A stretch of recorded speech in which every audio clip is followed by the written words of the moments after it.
Hey, everybody.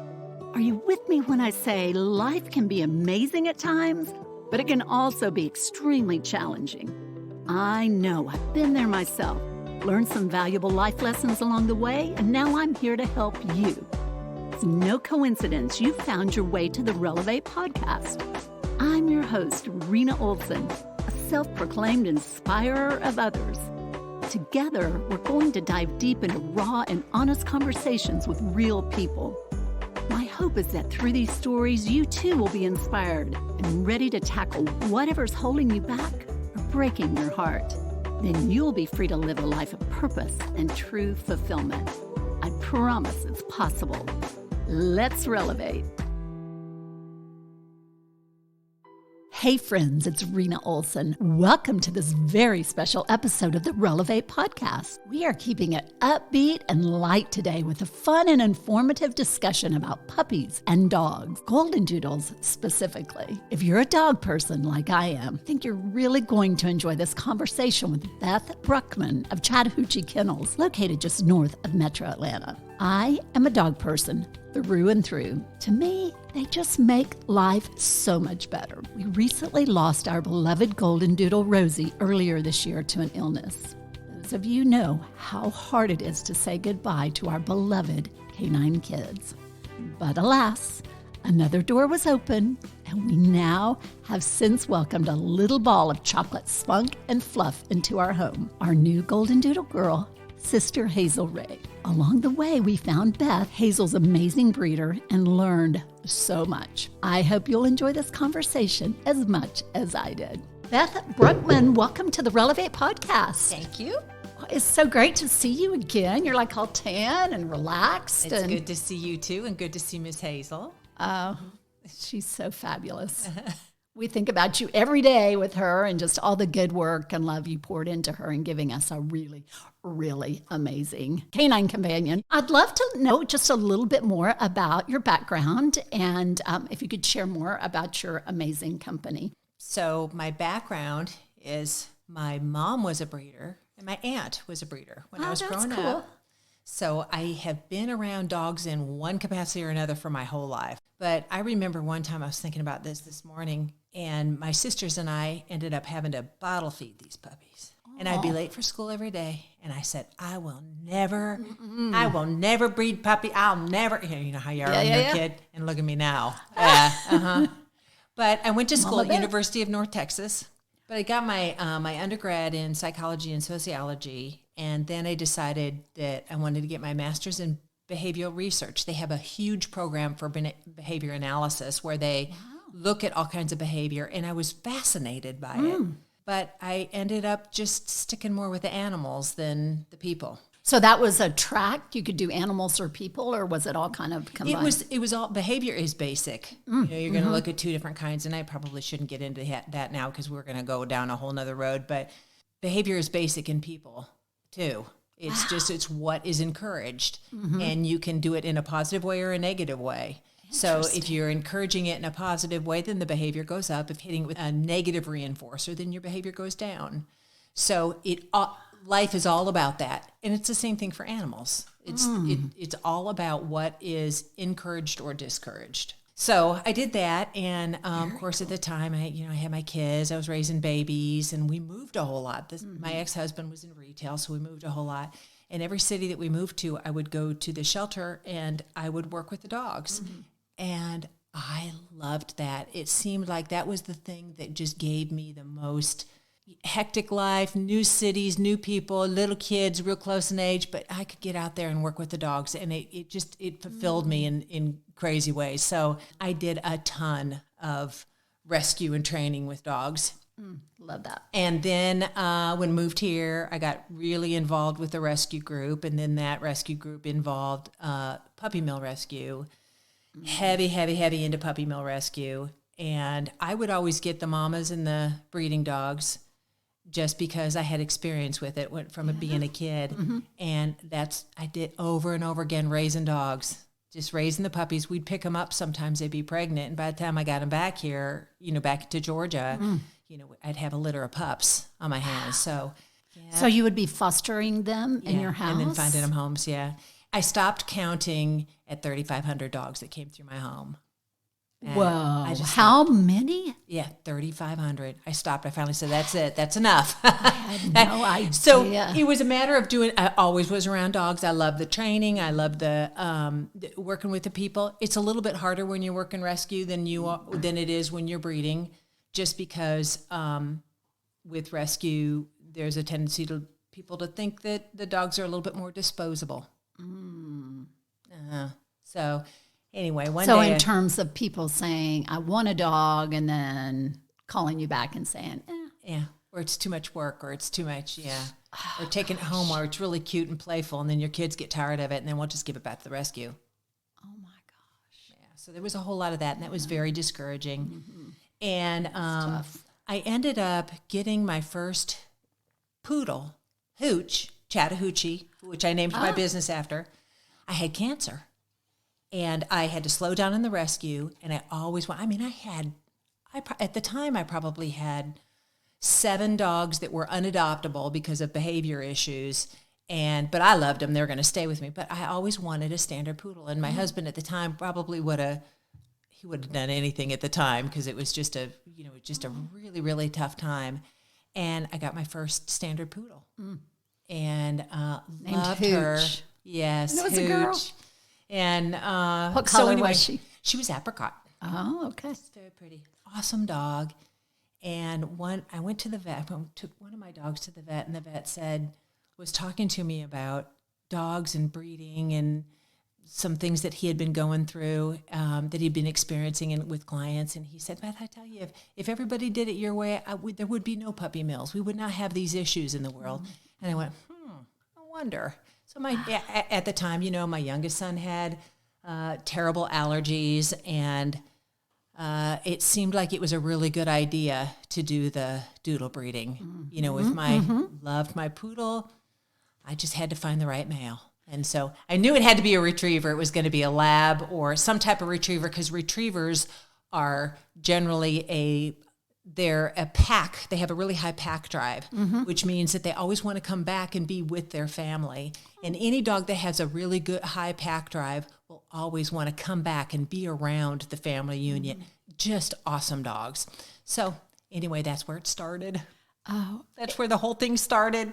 And I love it. I wouldn't change anything now. So who was Hooch's first boyfriend?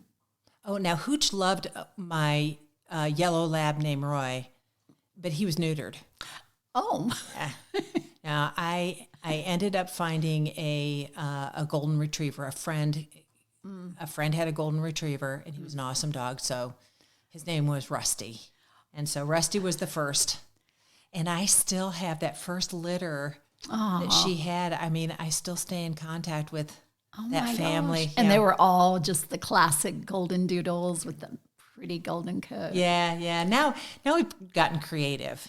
Now we do different types of different colors, different sizes. Yeah. Yeah. So, but now it's a matter of, I like to have something a little bit different. Not always the same thing, but I always want health. I always want them to be really healthy. Yeah. And I always want them to have a really good temperament. Yes. And temperament, I mean, when it comes down to it, to me, that was just, because you can get wooed by the color or the look, but you want a dog with a really good temperament. Yeah. And that's the thing. It's funny because people say, when they come in and look at the puppies. You get dazzled by how gorgeous they are. Yeah. And your pups are so gorgeous. I want the right color. I want the best dog. I want the best temperament. And then they always get caught up in the looks and, it's just so cute. And yeah.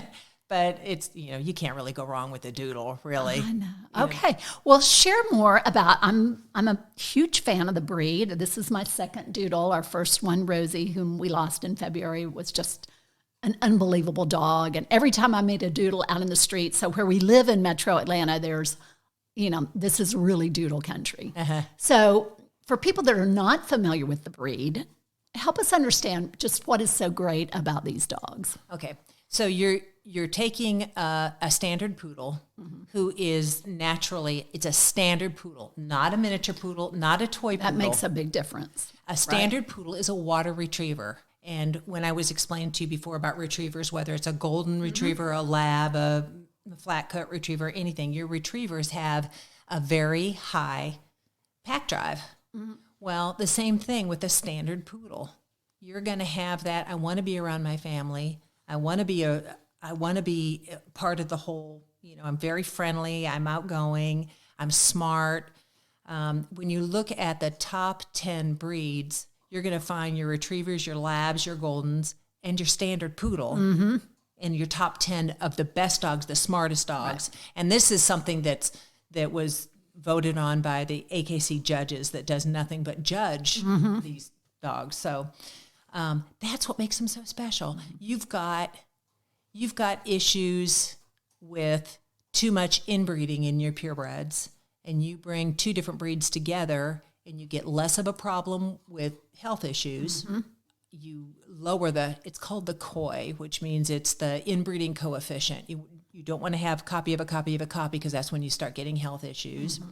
And they each have their separate issues with grooming. Okay, so with your golden retriever, your lab, you're going to have that shedding that you walk by them and you're covered in it. Sure. And then with poodles, standard poodles, you'll have a lot of grooming that is required because they have hair instead of fur. Mm-hmm. So the first impression I had of a standard poodle is you see them all froofed up with the hair off. Exactly. So, and those weren't the retrieving dogs. Those aren't the dogs that run into the water and get the fowl that fall. Those are the dogs that don't do anything but sit around and look pretty. So there's a huge misconception about the standard poodle. Mm-hmm. But they're awesome water retrievers. They're awesome retriever dogs. So you're getting the best of both worlds with the hair instead of the fur, so you don't have the shedding. Mm-hmm. You do have to groom them more, which is something that you got to, the hair on the ears, that kind of stuff. Got to get used to that. But I know. You get the best of both worlds when you cross the two. And the smarts, too. They're so smart. Such smart dogs, obedient dogs, easy to train. They say that the standard poodle is the easiest dog to house train ever. Oh, they really? pick it up so quick. Now, the drawback with having a really smart dog is that they figure us out really fast. Totally. They know what our weaknesses are. Mm-hmm. They know what we like and what we don't like. Yeah. And I'll never forget when Hooch was a pup. In the kitchen, I would hang up a dish towel over the knob of the oven, and she would stare at that thing. She's like, I'm going to get that towel. She would stare at it, and I thought, oh, she'll never get it. It's too far up there. She got it. She figured it out. She watched when I put it up there, maybe I didn't put it up there all the way, but they stare at it and they figure stuff out.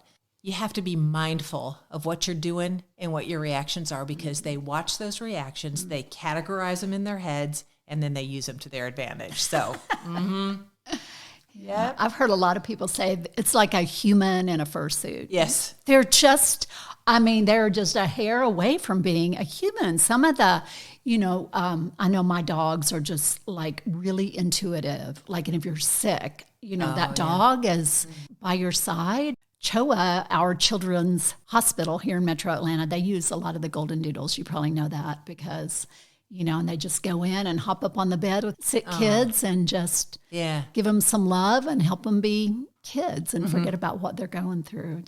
I'm such an advocate for the breed. But like with any good thing, there have been unscrupulous breeders out there and people who claim to have a dog, and they'll try to sell you a dog on social media, and then they'll take your money. So help us, just kind of talk us through in looking for a breeder, some of the things that a person should look for. Okay. So the best thing to look for when you're looking for a breeder, and I do this, I have to go through this too. I go through the same thing that everybody else does, because there is times that I have to bring new DNA into my kennel, and I have to talk to breeders myself. So the first thing that I look for is how transparent they are. Are they willing to let you meet the dog? Are they willing to, bring you into their home, see their operation? And then I look at things like genetic testing. What are they putting into the dog? Is it, I'm going to go out and get this dog, and I'm going to put it in the backyard, and then I'm going to get a male, and then I'm going to put it in the backyard. It's the time and effort that you put into it, the training, the dogs that aren't played with, or Okay, so I'm going to go back to my puppy mill rescue just because it's... Sure, yeah. I've had so much of this. Recently, a friend of Tom's was looking for a schnoodle, which is a schnauzer and a poodle. Mm-hmm.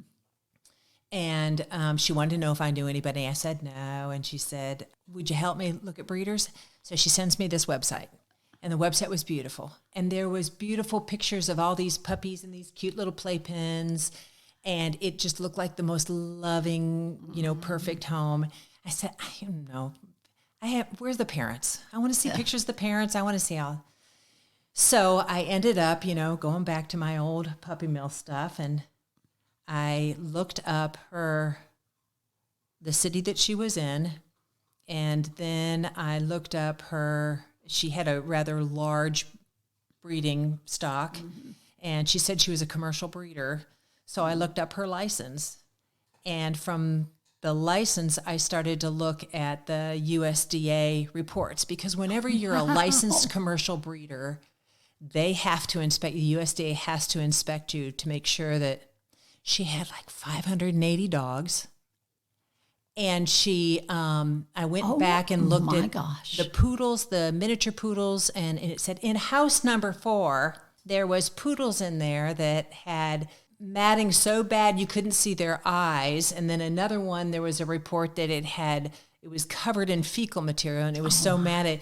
And so I said, we're not going to buy a puppy from these people. But this is the kind of thing they hide behind the pretty. They hide behind pictures, but they're not going to let you see their.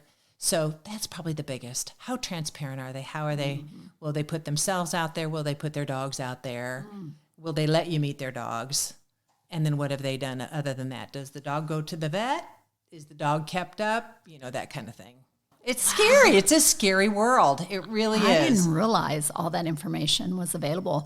And I didn't realize all the genetics that are available that you look at. So help us understand a little bit about that, because that blew me away, that you can look at the genetics of both dogs, and there's all kinds of things you can predict. I love this, because this is a whole new world now, and it makes it so much easier to see what you're doing. So in the genetics, first of all, you want to make sure that they're clear of variants of any type of disease. Now, sometimes they can carry certain types of variants that from a disease from a breeding that was done way, way, way back, and they just carry it forward because of, it's a line. It follows the line. Right.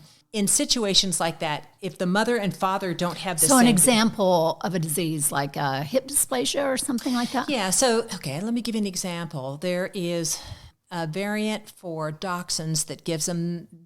It's a disease in their spine, and it also affects their little short legs. Now, dachshunds are so cute. They got their little short legs, and they waddle and all that. Well, at some point, somebody bred the dachshund to get the legs shorter in a poodle. And we do that sometimes. We'll breed with another breed just because we want to look for a certain color, or we want to have their face round, or we want to... So they may carry that variant all the way through years and years and years of breeding. If that dog has that variant, you have to make sure that you're not breeding it to another dog with the variant, because it's going to take the two variants for it to show itself. So it's things like that.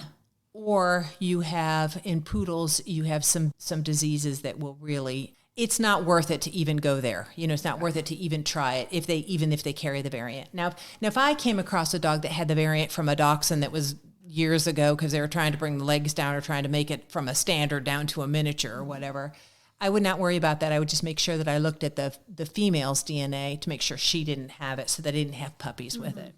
But when you see that a dog carries a disease and you breed it, that's all kinds of wrong. I can't even tell you how upset that would make me to see that somebody would run the DNA in a dog, knowing that it's going to get sick at some point in its life, later in life, and then breed it and do that to puppies. Because you're just making the whole...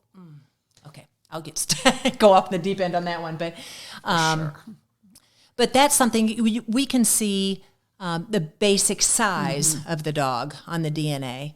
We can see, all right, like I might have a dog whose whose DNA says it's going to be a 30-pound dog, but it's a 50-pound dog because it's too heavy. Mm-hmm. But its basic DNA says that I'm going to pass along this 30-pound dog DNA to my offspring. So it gives you a better idea of size. You'll still have a range, but it gives you a better idea of size. Also, the variant for coat types. Because if you want to get more chocolates. Love some chocolate. It's good to look at, who throws it and who they have to be paired with in order to show that chocolate. And chocolate's a little bit harder to show. So they have to be paired up the right way. And then there's the inbreeding. If you have a dog that's had too much inbreeding, it's like making a copy of a copy of a copy. You know that if you keep making a copy of a copy, that the outlook is just terrible. It starts breaking down. The ink breaks down. You can't see the same concept. Yeah. So it's the same exact thing. If you keep inbreeding, which was very popular at one point, and you see a lot of that with some of these breeders, they'll breed a granddaughter back to a grandfather. You get too much DNA that's exactly the same, and then you're asking for problems then. Yeah. So. Cool.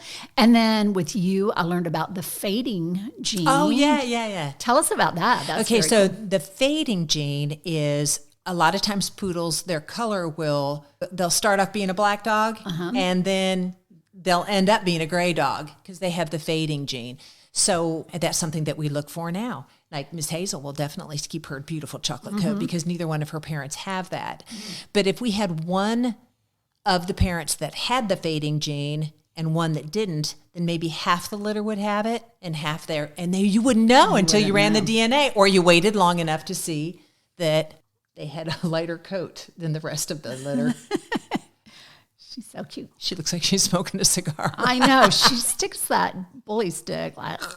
Yeah, and I know with the reds that a lot of the red doodles will be red as puppies, and then they'll have that fading gene, and they'll turn kind of apricot. And that's so disappointing for people.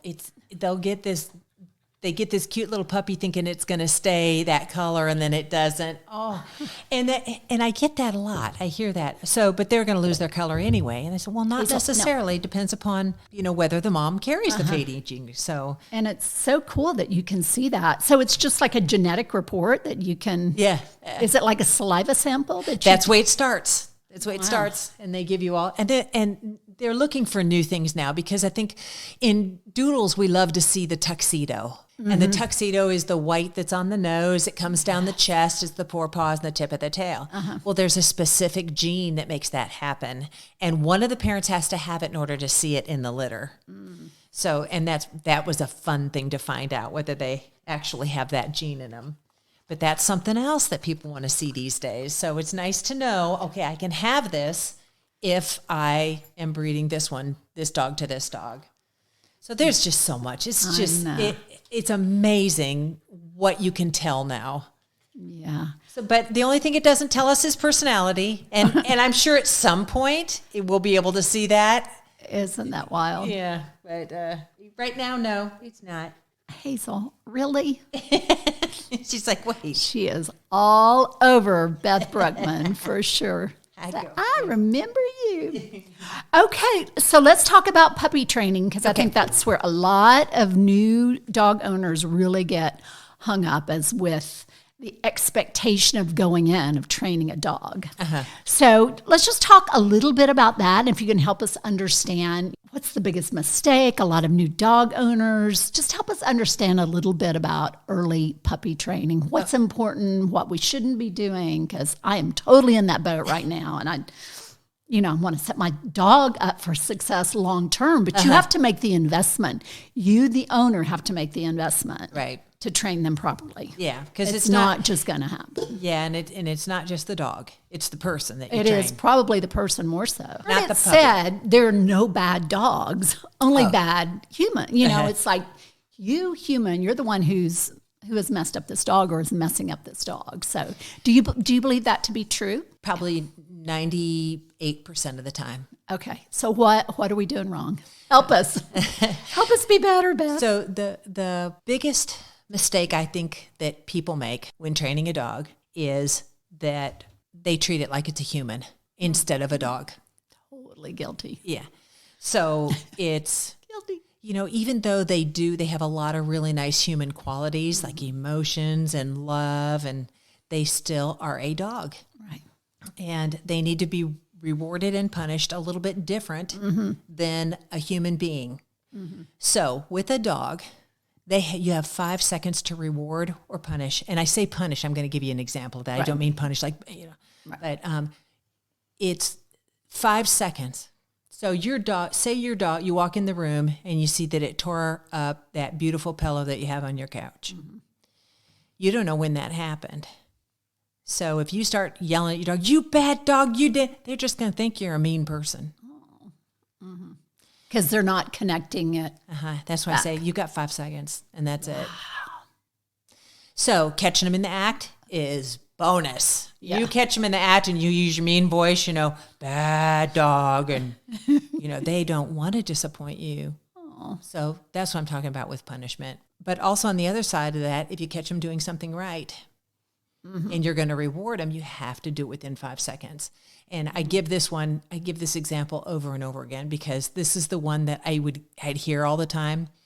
When house training the dog, they'd let the dog outside, and then the dog would go out in the front yard and it would go do its piddle. And then they'd walk in the house and then go into the kitchen and they get the dog a treat. Yeah. So they rewarded the dog for walking into the kitchen. You see what I'm saying? It's like if they would have it in their pocket, and as soon as the dog did something right, then give it to. So the dog piddles and then you reward. Remember that 5 seconds. Okay. And ignoring a bad behavior just because you didn't catch it in the act is not a bad thing.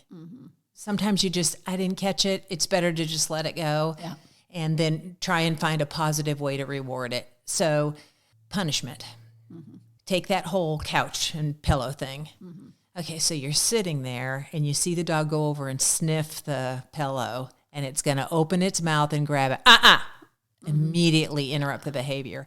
You can make a noise. You can clap your hands. As soon as the dog looks at you, it's not focused on the pillow anymore. Good girl. So you're given the positive for not looking at the pillow and for looking at you. And I do this all the time with cords because puppies are always wanting to chew on cords, your phone recharger, whatever. And I'll just set them up for failure. Okay, we'll just wait. They're sniffing around. They see it. They come and getting closer. No. And clap your hands. So you know she's reacting. And eventually, sometimes it takes a while. Yeah. But eventually they give up. They know it's a bad thing. So you may have to sit there and set them up a couple days in a row saying no, no, no, no, no. But, they get tired of hearing the no. Yeah. They get tired of being redirected. Then you give them something that they can chew on or whatever. But it's all about timing. Yeah. And then eventually they learn. Right. But I think that the worst thing you can do is treat them like they're your kid instead of the dog. And it's okay to love them and it's okay to, but they have to do something. For dogs, they have to be rewarded for doing something. So it's as simple as you call your dog to you, you want to love on it. You call your dog to you and you tell them to sit. And they sit, then you can love and love and love. But giving them love without doing anything for it is what will cause some of your behavior issues. There's nothing wrong with loving your dog as long as they work for it. Something simple as a sit. Okay. Even if you're calling your dog to you and they come to you, that's still a recall. This dog is still coming when you're calling. So that's okay to love on it then. But the dog cannot initiate that. They can't come over and nudge you and then because the dog just trained you. They come over, they nudge you, and you start petting it. They trained you. Okay, I'm gonna get some free advice here. Okay, so jumping up, the dog jumps up when somebody walks in the house. As an owner, what am I supposed to do to help stop that? Okay, and especially poodles. Any dog that has poodle in it because they love to jump, but they have poker sticks for legs. They just want to be the center of attention. Yeah. Well, it can be the kissing too. But so for a dog that jumps, one person, well-meaning person can screw everything up. So you have to let your company know when they come what you're doing. I'm training my dog. I don't want it to jump on you. We're going to ignore her until she calms down, and nobody can touch her until she has all 4 paws on the floor. Okay. And if you're out for a walk and she wants to jump on somebody, then this is kind of easy because you can carry the treats with you and make sure the dog sits first before it's pet or rewarded. But with people that come in your house, you can just let one person come in and they're like, oh, but it's okay if they jump on me. I love dogs. Oh, you just undid everything. And all they have to be is encouraged once, and then it's, you're back to that. But I don't like the jumping behavior on my adult dogs because some of my dogs are kind of big. Yeah. And if they jump on a small person, they can knock them right over. So that is just, I don't want them to jump on anybody. But my son's girlfriend came over for the first time, and my son, who is experienced with dogs, knows off, tell him off and what to do and how to handle it. And bless her heart, she left there filthy because they just mauled her. They know they could, and they just mauled her. And I'm just trying to run defense and keep them off her. But they will definitely take advantage of anybody that they can. They love to be on you and control you. But that's the big thing for me is that jumping behavior. Yeah. So it's just a process. Start at the beginning. When she's out in public with a leash, don't let her jump on anybody. And then in the house, if you don't want her to greet anybody at the door, then you have to tell the person, first of all, how to act before they can come in. And that is, okay, if she jumps on you, this is what I want you to do. Okay. Now, a person like Hazel, she's so friendly and outgoing and excited. So it'll be really hard. Yeah. It'll be really hard not to. But that's one you have to turn your back to them. Yeah. Well, our girl Rosie never did get that. And she would jump up on somebody like one time when they came in, and then, it was like she just wanted to kind of smell their breath or whatever, and then she'd leave them alone. But she'd get that one jump in. Well, yeah, I think you might have a little bit more jumping with this one. Yeah. She likes it. She's a pogo stick girl. So cute. Well, that is such great advice. Okay, one more thing, and then we'll kind of move on about puppy training. And that is, I know a lot of people struggle with walking their dog and the dog pulling on the leash. So what advice do you have for us about that? So I've got a couple different things, and it just kind of depends upon your experience level and what you're comfortable with. But the best way is just you're walking your dog and it pulls, you just turn around and go the other direction. Oh. And then, or it starts to pull and you just stop. And you don't move again. If they're going to pull you, you don't move again. So you wait until the dog can control itself. And so sometimes that takes a little bit of patience. Totally. Because I want to be able to walk to that point, and I can't because the dog keeps pulling me. I'll do corrections on a dog that pulls me. I can't, physically, I can't do what I used to be able to do with dogs. I mean, all of my dogs were over 100 pounds at one point, and they could hurt me now. So now it's a matter of I'm going to correct them. Now, I have an adult dog that I use for most of my training. The puppies just want to do everything he does, so they don't pull. If he's not with me, I will experience pulling. Really? Mm-hmm. So then I have to correct him. Leader of the pack. Yeah, yeah, he really is. He's so helpful when it comes to the puppies. But in a situation where I'm walking and the dog wants to pull out ahead of me, it should be walking to the side with me all the time, not walking me. I stop. Or I turn around the other way. And sometimes you turn around 3 and 4 times, and then they're like, oh, wow, okay. I get it. I won't do it anymore. There is other things that you can do. There's a gentle leader that you can use where you're but walking. They never really learn if you use that. That's what we used with Rosie, and she never did learn, and you would hook up the leash when she was old and sick, and she'd still about choke herself to death pulling on it. Yeah. So if you teach them from the beginning that they walk with you, then that's never going to be the issue. But if they always know, harnesses are real popular. And harnesses are for sled dogs. It just gives them, you're putting something on there, the most muscular part of their body, and saying, oh, don't pull. Oh, yeah, they're going to pull. Yeah. But teaching a dog to respect the limitations, start with the turning. also do basic training with them. The basic training is, this is heel position. This is where you're supposed to be walking. Reward them for walking the right way. Reward them if you want them to sit next to you. Probably a class would be really good. Yeah. Yeah. Because that will, you get the distractions. You get to practice things in different environments. And Sure. yeah. Well, and I think developmentally, when you have a new baby, you know about all those developmental milestones that your human child is going through.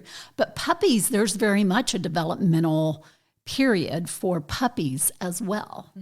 Correct. Help us understand kind of some of those key developmental milestones. Well, for puppies, it goes so fast. And those developmental, and you know this because remember when you saw the puppies at, between 2 and 3 weeks, then you'd see them at 4 weeks, and oh my gosh, they changed so much in a week. And it's a misconception to think that my puppy's going to go through toddler stage and baby stage like little children do. But with stages, with puppies, I think that once they get into your home, you're going to go through the basic, I'm new in the home, which is the first month. By the time they're losing their teeth and you start seeing those teeth everywhere, you should have them completely house trained. There should not be any accidents anymore. If they're kept on a schedule, I got to put that in there. Yes. But you should also see things like this is when they learn faster. This is when they pick things up quicker. And this is around the 16-week mark. It's my favorite time to train. 4 months, 5 months, 6 months, they're going to pick up everything that you do. Okay, good to know. They go through a stage around 8 months where it's kind of an adolescence for them, where they're going to forget everything that they learned and become stubborn. Teenage, the teenage years. Yeah. And, as long as you know, okay, I know they know how to do this, and then all of a sudden they're going to test you. So that's it. Just stay completely what you were doing before. Don't allow them to get away with misbehavior, and go back to rewarding good behavior and punishing bad behavior. They fall right back in line again. Wow. And I can remember learning from you about puppy culture, which is what you teach. And so I love that. And I think that's why we got such a good dog, because of all those things we've been talking about. But developmentally, you've been teaching them since the time they were born, like handling them properly, right? And exposing them to noises. And that's the building the good neural connections. So they've experienced this before in a safe environment, and they say, okay, this is all right. I don't have to freak out about this. Although this litter, I got to tell you, I ran that vacuum at all those times. I had to run the vacuum for quite a while before they finally got over the noise of it, the vibration of it. Some litters are a little bit different than others, but that's the thing. It's experiencing new things that can be scary in a safe environment, somewhere that they know nothing's going to happen to me. They know they can handle that type of anything that's scary for them. So it's a stress that they learn how to handle. It's kind of like people who, the first time that they have to get on an airplane and they're like, oh, I don't know. But after they've done it a couple times, they're like, it's okay. And they see that it's a good thing. It's a good experience. Then they're all right with it. But it's the same thing with the dogs. They make those positive connections instead of it being negative, because one puppy experiencing fear in a fear stage, that 7 to 8 week mark, you can set them up for problems the rest of their lives. It just imprints on their brain. Well, and I love the fact that you teach the recall puppy, puppy, puppy. And all of your dogs, I mean, I see it on social media because a lot of your dogs, this, have Instagram accounts, and you'll yell puppy, puppy, puppy, and they'll just come barreling, it's like they just get that. And I think it's something they probably never forget. And just to be able to have that safety feature, that control over your dog, because there are times where you need to call your dog and get them in. And the fact that kind of came downloaded, and my dog were just like, oh, thank you. I still use that with all of my dogs, just to get them to come inside every day. And with just like such enthusiasm. That's something that I'm thinking about tweaking a little bit with the next litter, because I am finding that my female customers are having no problems with that high-pitched puppy, but the males are not. And it's becoming a sticking point now, because if a man takes the puppy home, he's not feeling very comfortable going, puppy. So you're going to have to work on the little tune. It was cute. The picture that I put from when we went over we met up with the other couple from the brewery, that was from Tally Ray's litter. They were talking about how they had to come up with, they practiced that command, because we've got a big man that not used to making a high-pitched noise, so he had to practice a variation of it, maybe a little bit lower, to get the dog to be able to come to it, so that he was okay with it too. But they, it was kind of funny listening to him, how he had to tweak it a little bit to make sure that he could, because that's a high pitch. And I don't know, of course it's after years of developing it, you get it nice and high, but it works. If I had a whistle, that would be an ideal thing. It's all about pairing behavior when the puppy is small enough in a safe environment and they're getting food at the same time. So it's a double reward, and then it's there. Yeah. It's there for them. So I might change that just a little bit so that I have a better recall for the guys. always tweaking the concept. Yeah. So talk to us about, it seems like people are either one dog owners or they like to have multiple dogs in the house. Talk to us about how you kind of figure out what's right for you. Okay. And what do you think, what do you think's best for the dogs? Or does it probably depends? I think that everybody should have more than one. That's a breeder saying that. No, honestly, dogs like to be in a pack. For sure. So if you have more than one dog, your dog is gonna love having a sibling. But dogs can do fine without siblings too. I think it's more about the owner and what they can handle, what they can be around. It's not just the training, because the training is so much easier with the second one than it is the first one. It's more the expense. You've got to think about double the food, double the shots, double the heartworm meds, double the flea and tick meds. All of that. Yeah. All of that factors in. Right. Having a second dog, for me before, I don't think I ever had less than 4 at once, but I remember that feeling of coming home to an empty house when I would just put my dog down and not having anybody else. Yeah. I'm like, I can't. It's terrible. Yeah. I'll always want to have that. They give me comfort. Right. So always having another one around is just a very comforting feeling for me. But I'm a terrible person to ask this question, because I love it. I love getting up in the middle of the night and have to step over 10 dogs to get to the bathroom. It's just, it's fun for me. Well, and I loved how you opened your house, during and this was long after the sale, that, it's like you wanted us to meet the puppies, to have the experience of seeing the puppies, it was just that part of, it was so fun for us. Not only, ultimately picking our sister Hazel, but, just to see the other puppies and to meet all your dogs. They're just all so fantastic. And I love how, they don't bark. The other dogs are isolated, but if someone's barking, you can just holler at them and get them to quiet down. The control you have over those animals is just quite amazing. Oh, they cooperate with me. That's just, let's say it that way. They cooperate nicely.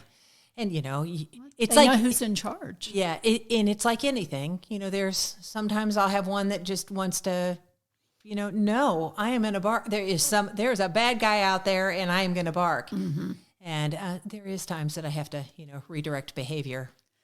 But it's always about how you handle it when it happens. Whether it's everybody's going to listen except one, or everybody listens right away, or this one's affecting that one. But it's just, it's having a backup plan. Okay, if this happens, what do I do? Or how do I handle it? And as long as you've got a backup plan, you just go to the next thing. Right. Okay. If they're going to bark, then I'm going to do this. I'm going to walk towards them and I'm going to clap my hands. But yeah, I think that's the thing that's so much fun for me is having everybody. I want everybody to experience that. Going through the first, how often in today's world, except on YouTube or something, do you get a experience the little puppy stages, 3 weeks old, 4 weeks old, 5 weeks old, and be able to see them change. I love being able to share that, but I also want the puppy to know its people before it goes home. There's always going to be a certain element of fear and crying because they're in a different home, a different environment. But there is a small sense of safety when they're with somebody that they've met before. Absolutely. And I think that's the thing that is the hardest part for me, is because I worry so much when they go home. I can't eat. I complain. They haven't sent me anything. They haven't told me, and I complain and I fuss and then I see them and then I'm fine. But it takes me a couple days to get past that initial not having it there, not making sure it's okay, not making sure that that the dog isn't being, and I've never had one of my doodles go home and have a bad experience. I haven't ever had that, but I always worry.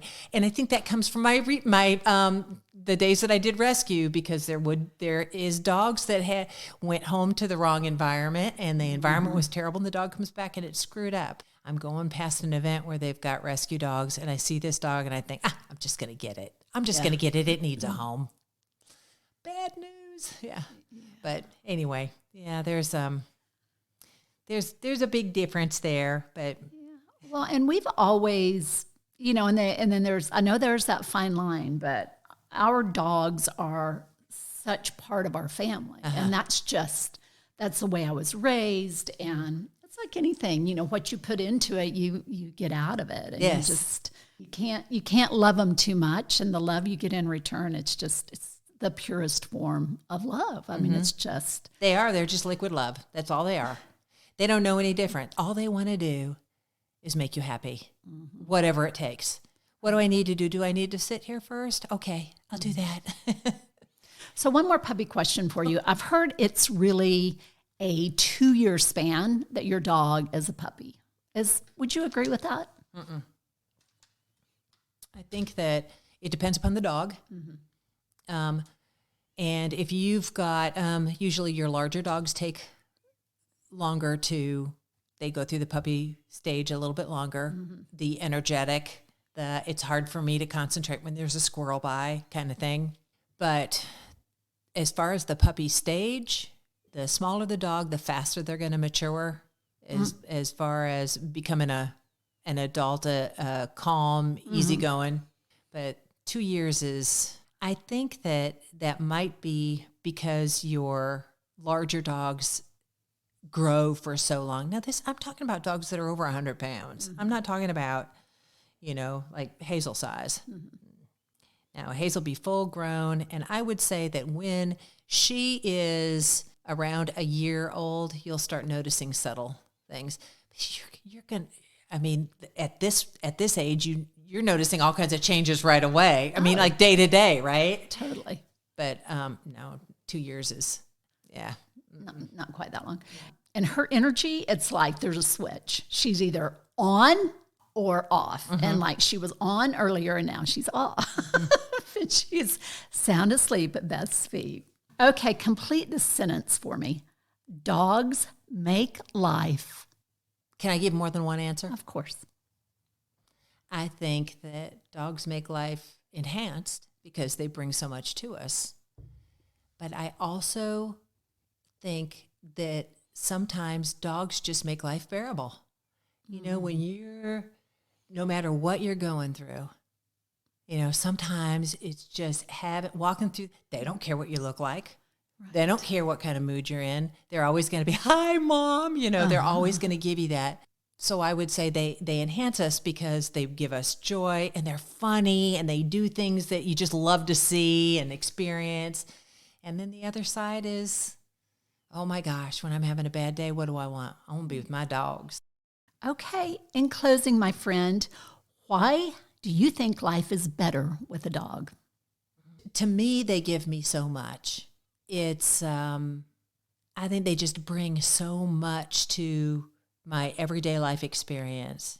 And I think it's always been, for me, I've always recognized that in dogs, that people that are first-time dog owners, that I had no idea. Mm-hmm.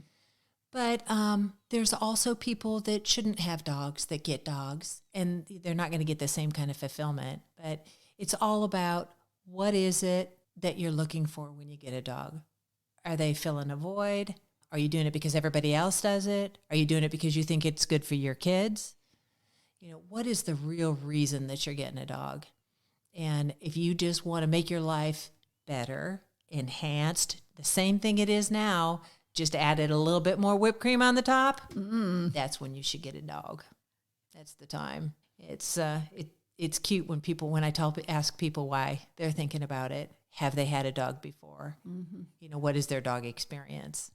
And it's always interesting to hear what people say, how they react to that. Most people do. They have had a dog before and they have had dog experience, but every once in a while, no, I like them. They're pretty. Okay, let's talk about this a little more.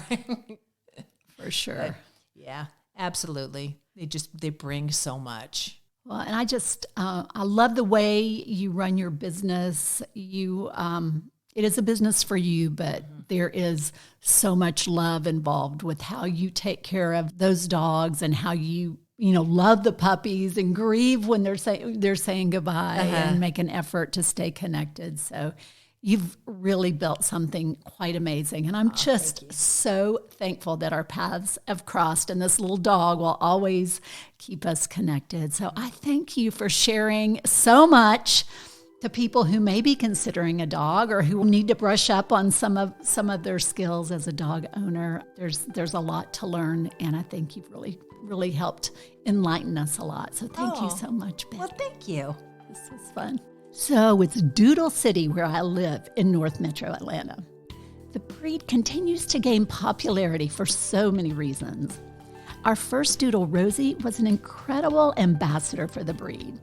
After meeting her, so many people we know chose to welcome a Doodle into their home. Warning, there are unscrupulous breeders out there, so be careful if you're considering a Doodle puppy. There are a number of Doodle and Poodle rescue groups you can also check out should you prefer to go this route. And to connect with Hazel's breeder and my friend, Beth Bruchmann, visit ChattahoocheeKennels.com. Until next time, friends, I'm Rena Olson, and this is Relevate.